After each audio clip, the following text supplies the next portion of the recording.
তুল্লাহ। আপনি কি আপনার জীবনের এমন এক মোড়ে দাঁড়িয়ে আছেন যেখানে মনে হচ্ছে সব পথ বন্ধ হয়ে গেছে? আপনি কি রাতের অন্ধকারে বালিশ ভিজিয়ে কাঁদছেন এমন কোনো স্বপ্নের জন্য যা পূরণ হওয়া অসম্ভব বলে মনে হচ্ছে?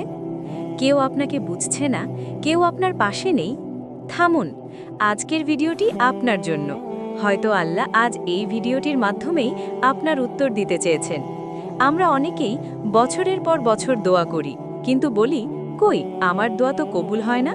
কিন্তু আপনি কি জানেন, মহান আল্লাহ তাআলা দিনের ২৪ ঘন্টার মধ্যে এমন কিছু মুহূর্ত রেখেছেন যখন তিনি নিজেই আপনাকে ডাকেন দেওয়ার জন্য? আপনি কি জানেন, দোয়ার এমন কিছু গোপন সময় আছে যেখানে হাত তুললে আল্লাহ তা ফিরিয়ে দিতে লজ্জা পান? আজ আমরা সেই রহস্যগুলো উন্মোচন করব। পুরো ভিডিওটি হতে যাচ্ছে আপনার জীবনের শ্রেষ্ঠ বিনিয়োগ।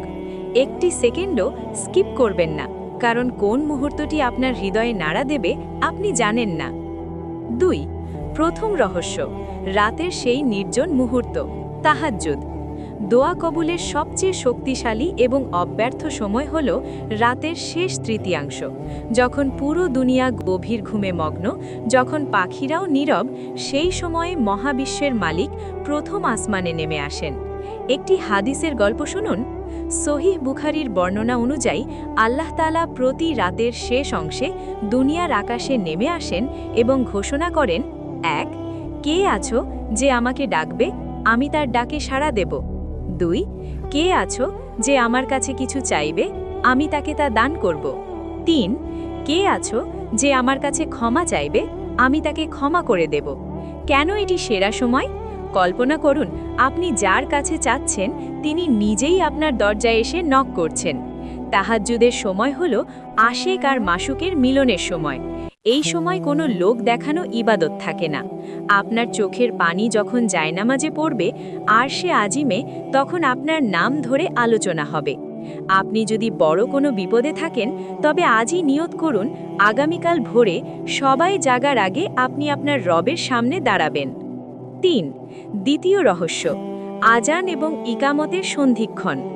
আমরা অনেকেই আজান হওয়ার পর গল্পগুজব করি বা ফোনে স্ক্রোল করি, অথচ এটি এমন এক সময় যখন আসমানের রহমতের দরজাগুলো খুলে দেওয়া হয়। রাসূলুল্লাহ এর সেই অমীয় বাণীটি মনে রাখুন, আজান এবং ইকামতের মধ্যবর্তী সময়ের দোয়া কখনো ফিরিয়ে দেওয়া হয় না। তিরমিজি। আপনার যদি খুব জরুরি কিছু চাওয়ার থাকে, তবে মসজিদে গিয়ে বা বাড়িতে আজানের পর থেকে ইকামত অর্থাৎ নামাজ শুরু হওয়ার আগ পর্যন্ত এই সময়টুকু দুনিয়াবী সব চিন্তা থেকে নিজেকে বিচ্ছিন্ন করে ফেলুন। এই ৫-৭ মিনিট সরাসরি আল্লাহর সাথে কানেক্ট হওয়ার প্রাইমা মুহূর্ত। ৪. তৃতীয় রহস্য, সিজদার সেই অভাবনীয় উচ্চতা। মানুষ যখন মাথা নত করে তখন সে আসলে সবচেয়ে উঁচুতে পৌঁছায়। রাসূলুল্লাহ বলেছেন, বান্দা যখন সিজদায় থাকে তখন সে তার রবের সবচেয়ে কাছে থাকে। সুতরাং তোমরা সিজদায় গিয়ে বেশি বেশি দোয়া করো। সহিহ মুসলিম। একটি গুরুত্বপূর্ণ টিপস, ফরজ নামাজে তো আমরা নির্দিষ্ট তাসবিহ পড়ি, কিন্তু নফল নামাজে আপনি সিজদায় গিয়ে দীর্ঘ সময় কাটান। আপনার মনের সব ব্যথা, সব অভিযোগ, সব চাওয়া আপনার রবের কাছে বলুন। মনে রাখবেন, আল্লাহ আপনার ভাষা বোঝেন, আপনার হৃদয়ের কম্পন বোঝেন। সিজদায় লুটিয়ে পড়া মানে হলো, আল্লাহ আমি একদম নিঃস্ব, আপনি ছাড়া আমার আর কেউ নেই। এই আত্মসমর্পণ আল্লাহকে সবচেয়ে বেশি খুশি করে। ৪. চতুর্থ রহস্য, জুমার দিনের সেই গোপন ঘণ্টা। জুমার দিন বা শুক্রবার হলো সপ্তাহের শ্রেষ্ঠ দিন। একে বলা হয় গরিবের হজের দিন। এই দিনে এমন একটি সময় লুকিয়ে আছে যা কেউ পেয়ে গেলে সে যা চাইবে আল্লাহ তাকে তাই দেবেন। সময়টি কখন? আলেমদের মতে এবং হাদিসের শক্তিশালী বর্ণনা অনুযায়ী এই সময়টি হলো জুমার দিন আসরের নামাজ পড়ে অন্য কোনো কাজ করবেন না, জায়নামাজে বসে থাকুন, দুরুদ শরীফ পড়ুন এবং মাগরিবের ১০ মিনিট আগে হাত তুলুন। এই সময়টুকু আপনার সারা সপ্তাহের সব অপূর্ণতা মিটিয়ে দেওয়ার জন্য যথেষ্ট। শব্দ আছে যা উচ্চারণ করে দোয়া করলে আল্লাহর আরশ কেঁপে ওঠে। রাসূলুল্লাহ সাল্লাল্লাহু আলাইহি ওয়াসাল্লাম এক ব্যক্তিকে দোয়া করতে শুনলেন। সে বলছিল, আল্লাহুম্মা ইন্নী আসআলুকা বিআন্নী আশহাদু আন্নাকা আনতাল্লাহু লা ইলাহা ইল্লা আনতাল আহাদুস সামাদুল্লাযী লাম ইয়ালিদ ওয়ালাম ইউলাদ ওয়ালাম ইয়াকুল লাহু কুফুয়ান আহাদ। নবীজি তা শুনে বললেন, এই ব্যক্তি আল্লাহর এমন নামে দোয়া করেছে যা দিয়ে চাইলে তিনি দেন এবং ডাকলে তিনি সাড়া দেন। একেই বলা হয় ইসমে আজম। আপনার ভিডিওর দর্শকদের বলুন তারা যেন দোয়ার শুরুতে আল্লাহর প্রশংসা এবং এই মহান নামগুলো ব্যবহার করে, কারণ মালিককে যদি সঠিক নামে ডাকা যায় তবে তিনি ফিরিয়ে দিতে পারেন না। কল্পনা করুন আপনি সমুদ্রের নিচে একটি বিশাল মাছের পেটের ভেতরে অন্ধকার প্রকোষ্ঠে বন্দী। আপনার বের হওয়ার কোনো পথ নেই, কেউ আপনার আর্তনাদ শুনছে না। হজরত ইউনুস আলাইহিসসালাম সেই অবস্থায় ছিলেন। তিনি তখন একটি মাত্র বাক্য বলেছিলেন, লা ইলাহা ইল্লা আনতা সুবহানাকা ইন্নী কুনতু মিনাজ জালিমিন। আল্লাহর কসম, এই দোয়াটি মহাকাশ ভেদ করে আল্লাহর আরশে পৌঁছে গিয়েছিল। ফেরেশতারা বলেছিল, হে আল্লাহ, চেনা কোনো কণ্ঠ যেন অচেনা জায়গা থেকে আসছে। আল্লাহ তখন মাছকে আদেশ দিলেন তাকে তীরে উগড়ে দিতে। আপনার জন্য শিক্ষা, আপনার সমস্যা কি মাছের পেটের চেয়েও বড়? আপনার বিপদ কি সেই অন্ধকারের চেয়েও গভীর? যদি না হয় তবে এই দোয়াটি আপনার জীবনের মোড় ঘুরিয়ে দিতে পারে। বৃষ্টির সময় আকাশের রহমত যখন নেমে আসে। আমরা যখন বৃষ্টি দেখি তখন হয়তো খিচুড়ি খাওয়ার কথা ভাবি বা জানালার পাশে বসে উদাস হই, কিন্তু বিশ্বাসী মুমিনের কাছে এটি শ্রেষ্ঠ সময়। রাসূল সাল্লাল্লাহু আলাইহি ওয়াসাল্লাম বলেছেন, দুই সময়ের দোয়া প্রত্যাখ্যাত হয় না, এক আজানের সময়, দুই বৃষ্টির সময়। বৃষ্টির প্রতিটি ফোঁটা যখন আকাশ থেকে নেমে আসে তখন জান্নাতের দরজাগুলো খুলে দেওয়া হয়। পরবর্তী বৃষ্টির সময় শুধু ভিডিও না করে বৃষ্টির দিকে হাত বাড়িয়ে আল্লাহর কাছে আপনার মনের আশাটি বলে দেখুন। ইস্তেগফারের জাদুকরী ক্ষমতা। অনেকেই বলেন আমার ভাগ্য খারাপ, কোনো কাজ হচ্ছে না। তাদের জন্য সমাধান হলো ইস্তেগফার। ইস্তেগফার মানে শুধু গুনাহ মাফ চাওয়া নয়, ইস্তেগফার হলো সফলতার চাবিকাঠি। একটি চমৎকার গল্প। ইমাম আহমদ বিন হাম্বল রাহিমাহুল্লাহ একবার রুটি বিক্রেতার দোকানে আশ্রয় নিলেন। তিনি দেখলেন রুটি বিক্রেতা প্রতিটি রুটি বানানোর সময় আস্তাগফিরুল্লাহ পড়ছে। ইমাম তাকে জিজ্ঞেস করলেন, আপনি কি এই ইস্তেগফারের কোনো ফল পেয়েছেন? বিক্রেতা উত্তর দিল, আমি জীবনে যা চেয়েছি আল্লাহ আমাকে তাই দিয়েছেন, শুধু একটি দোয়া ছাড়া। আমি চেয়েছিলাম জামানার শ্রেষ্ঠ আলেম আহমদ বিন হাম্বলের সাথে দেখা করতে। ইমাম আহমদ কেঁদে উঠলেন এবং বললেন, আল্লাহ আপনার দোয়া কবুল করার জন্য খোদ আহমদ বিন হাম্বলকে টেনে আপনার দোকানে নিয়ে এসেছেন। দোয়া কবুলের 10টি মনস্তাত্ত্বিক কৌশল।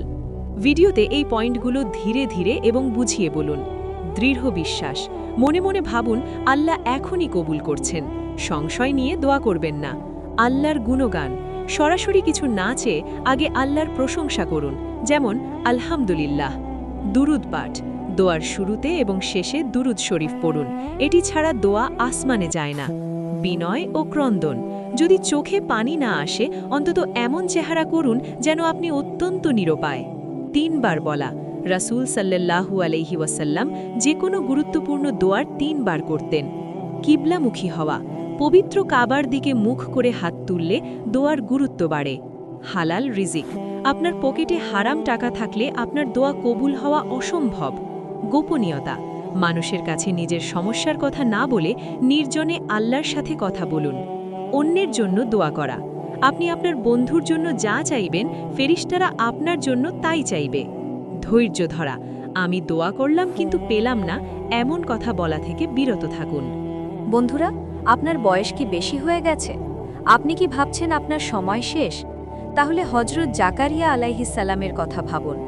ওনার বয়স ছিল 90 থেকে 100 বছরের ওপরে। ওনার স্ত্রী ছিলেন বন্ধ্যা। বিজ্ঞানের দৃষ্টিতে তখন সন্তান হওয়া অসম্ভব ছিল, কিন্তু তিনি যখন মেহরাবে দাঁড়িয়ে হাত তুললেন, হে আমার রব, আমার হাড়গুলো জীর্ণ হয়ে গেছে, আমার মাথা বার্ধক্যের শুভ্রতায় ভরে গেছে, তবুও আমি আপনার কাছে চেয়ে কখনো বঞ্চিত হইনি। সূরা মারিয়াম। আল্লাহ তাআলা প্রকৃতির নিয়ম ভেঙে দিলেন। ফেরেশতারা এসে তাকে সুসংবাদ দিল যে আল্লাহ তাকে ইয়াহিয়া নামে এক পুত্র সন্তান দান করবেন। আপনার সমস্যা কি বন্ধ্যাত্বের চেয়েও বড়? আপনার সমস্যা কি বার্ধক্যের চেয়েও কঠিন? যদি জাকারিয়া আলাইহিসসালাম সেই বয়সে পেতে পারেন, তবে আপনি কেন পাবেন না? শুধু চাওয়ার মতো চাইতে শিখুন। 12 হজরত আইয়ুব আলাইহিসসালাম, যখন শরীর আর সাথ দেয় না। অনেক দর্শক হয়তো দীর্ঘদিনের অসুস্থতায় ভুগছেন। তাদের জন্য হজরত আইয়ুব আলাইহিসসালামের গল্পটি বলুন। তিনি 18 বছর ধরে কঠিন রোগে আক্রান্ত ছিলেন। ওনার শরীর পচে গিয়েছিল, আত্মীয়স্বজন ছেড়ে চলে গিয়েছিল। তিনি শুধু একটি ছোট্ট দোয়া করেছিলেন, হে আল্লাহ, ব্যাধি আমাকে স্পর্শ করেছে, আর আপনি তো সর্বশ্রেষ্ঠ দয়ালু। তিনি আল্লাহকে কোনো অভিযোগ করেননি, শুধু নিজের অবস্থার কথা জানিয়েছেন। আল্লাহ মুহূর্তের মধ্যে তাকে সুস্থ করে দিলেন এবং তার হারানো সব সম্পদ এবং সন্তান ফিরিয়ে দিলেন। ভিডিওতে বলুন, অসুস্থতা নিয়ে নিরাশ হবেন না। আইয়ুব আলাইহিসসালামের মতো সবর করুন এবং এই দোয়াটি পড়ুন। 13 দোয়া কবুলের একটি বড় রহস্য, আল জাহু বা কাকুতি মিনতি। রসুল সাল্লাল্লাহু আলাইহি ওয়াসাল্লাম বলেছেন, আল্লাহ অত্যন্ত লজ্জাশীল। যখন কোনো বান্দা ওনার দিকে 2 হাত তুলে কিছু চায়, তখন সেই হাত দুটি খালি ফিরিয়ে দিতে আল্লাহ লজ্জা বোধ করেন। একটি গোপন টিপস, আপনি যখন দোয়া করবেন তখন ছোট বাচ্চার মতো জেদ ধরুন। বাচ্চা যেমন চকলেট না পাওয়া পর্যন্ত কান্নাকাটি করে নাছোড়বান্ধা হয়ে থাকে, আপনিও আল্লাহর কাছে তেমন হয়ে যান। বারবার বলিন, হে আল্লাহ, আপনি ছাড়া আমার কেউ নেই, আপনি না দিলে আমি কোথায় যাব। এই আকুতি আল্লাহর আরশকে নাড়িয়ে দেয়। 14 দোয়া কবুল না হওয়ার 3টি সুসংবাদ, যা কেউ জানে না। অনেক সময় আমরা দোয়া করি কিন্তু ফল পাই না, তখন আমরা ভেঙে পড়ি। ভিডিওর এই অংশে দর্শকদের সান্ত্বনা দিন এই বলে যে দোয়া কখনোই বিফলে যায় না। রাসূল সাল্লাল্লাহু আলাইহি ওয়াসাল্লাম বলেছেন, দোয়া করলে 3টি জিনিসের একটি অবশ্যই ঘটবে। 1 আপনি যা চেয়েছেন আল্লাহ দুনিয়াতেই তা দিয়ে দেবেন। 2 যদি দুনিয়াতে না দেন তবে আপনার আমলনামায় এটি স্বভাব হিসাবে জমা থাকবে এবং হাসরের ময়দানে যখন আপনি এর স্বভাব দেখবেন তখন বলবেন, হায়, আমার কোনো দোয়াই যদি দুনিয়াতে কবুল না হতো। 3 অথবা আপনার উপর কোনো বড় বিপদ আসার কথা ছিল, আল্লাহ আপনার দোয়ার বিনিময়ে সেই বিপদটি কাটিয়ে দেবেন। অর্থাৎ মুমিন কখনো দোয়ায় হারে না। আপনি হাত তুললে লাভ আপনারই। 15 বিশেষ 3টি দোয়ার আমল। 1 বিপদের সময়, হাসবুনাল্লাহু ওয়া নিয়ামাল ওয়াকিল। আল্লাহই আমাদের জন্য যথেষ্ট এবং তিনি কতই না উত্তম কর্মবিধায়ক। 2 রিজিক বৃদ্ধির জন্য, আল্লাহুম্মাক ফিনি বি হালালিকা আন হারামিকা ওয়া আগ্নিনি বিফাদলিকা আম্মান সিওয়াকা। 3 দুশ্চিন্তা মুক্তির জন্য, ইয়া হাইয়ু ইয়া কাইয়ুম বিরাহমাতিকা আস্তাগীশ। প্রিয় ভাই ও বোনেরা, আজকের পর থেকে আর কখনো বলবেন না যে আপনার ভাগ্য খারাপ। আপনার সাথে কথা বলার জন্য স্বয়ং রব্বুল আলামিন অপেক্ষা করছেন। আজ যাতে তাহাজ্জুদে উঠে আপনার মালিকের সাথে কথা বলুন। ভিডিওটি যদি আপনার মনে সামান্যতম আশার আলো জ্বালিয়ে থাকে, তাহলে অন্যদের সাথে শেয়ার করুন, কারণ আপনার একটি শেয়ারে যদি কেউ আল্লাহর পথে ফিরে আসে, তবে এর স্বভাব আপনিও পাবেন। কমেন্টে লিখুন আমিন এবং আপনার কোনো বিশেষ দোয়ার অনুরোধ থাকলে আমাদের জানাতে পারেন। আল্লাহ আমাদের সবার মনের নেক আশাগুলো পূরণ করুন। আসসালামু আলাইকুম।